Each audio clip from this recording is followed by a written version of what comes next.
Mga kapuso kaso sang hand, foot, and mouth disease sa Iloilo na dugangan sang 156. Nagdangat na sa 1,685 ang nalista humalin sa Enero tubtob August 9 sining nga tuig.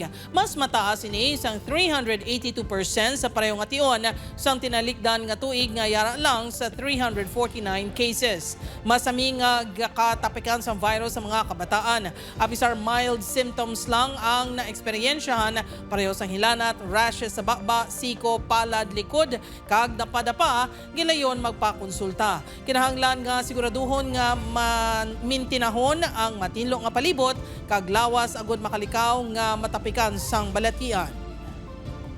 Para malikawan nga makakuha sang hand, foot, and mouth disease, o galiyon nga magugas ang kamot, likawan ang paghulam sang personal nga gamit sang iban, nga isang lapis, cellphone, panyo, kaga mga hampangan.